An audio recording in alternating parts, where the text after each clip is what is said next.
as I paddled down the Ocklawaha River. The journey led me to the first spring along my route, Cannon Spring, the one farthest from the reservoir. It felt almost miraculous. Many springs closer to the reservoir lie buried beneath layers of dark sediment,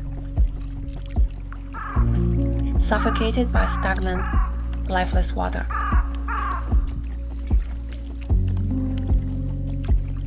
But Cannon Spring, it has fought back,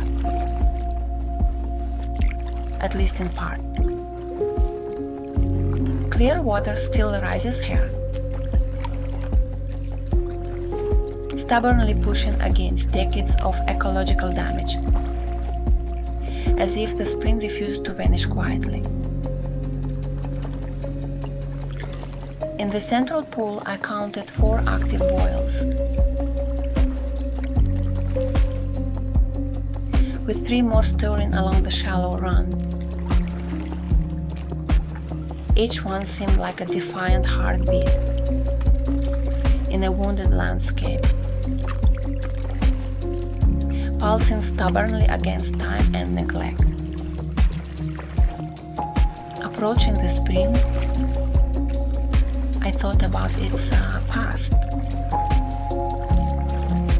If I am not mistaken, this spring was once called Wells Landing Spring,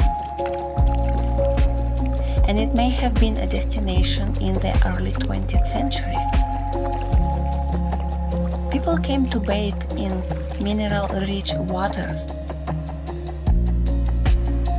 to escape the heat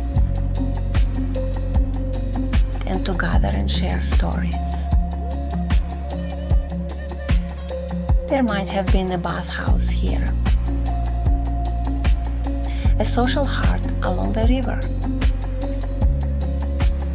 where laughter and life once flowed as freely as the water itself. Somewhere beyond the trees,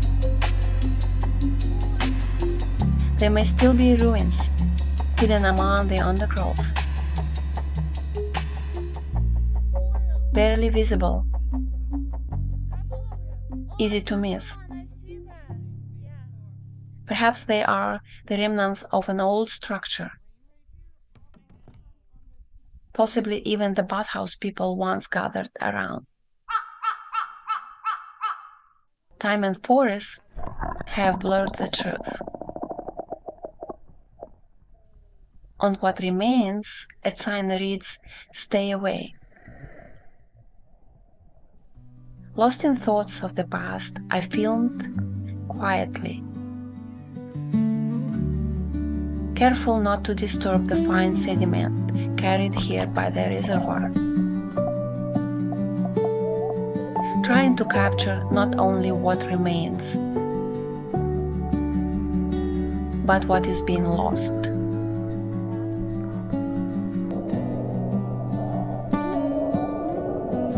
Back home, I searched for more about Cannon Spring. Information was scarce. Every serious discussion of the Ocklawaha River mentions it. The springs, the history, the dam-driven destruction. What is rarely mentioned is its future. The fragile thread of possibility still clinging here. And that fragile thread is what I want to imagine. Cannon Spring is classified as a 3rd magnitude spring and is part of a larger spring system, its pool serving as the main outflow. During warm water refuge periods, it could shelter 100 manatees or more. Its run to the Ocklawaha stretches about 700 feet, and spans roughly 20 feet. But today it is shallow, clogged with sediment from flooding. Even the channel leading to it carries challenges. Fallen cypress logs create blockages, a subtle testament to how nature adapts to human interference. Minor dredging could reopen this lifeline. Perhaps then Cannon Spring could be more than a memory. Perhaps it could be a sanctuary again. Cannon Spring is also a cultural landmark. Any restoration must tread lightly,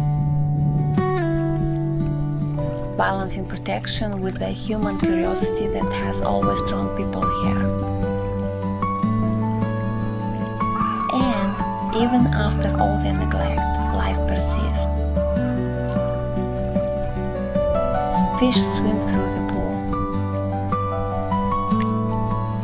Quicksilver flashes against sunlit water. I noticed enormous tadpoles, nearly 5 inches long, darting through the shallows. Likely bullfrogs, unnaturally abundant because of the silt choking the spring. Even here, life clings, tenacious yet fragile. A reminder that the ecosystem is wounded but still breathing, still hoping.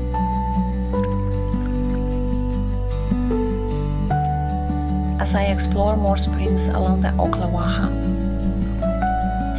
I will continue stealing their stories as they whisper their secrets to anyone who listens. Cannon Spring stays with me, not just as a place, but as a symbol, a reminder that healing is possible, even after neglect,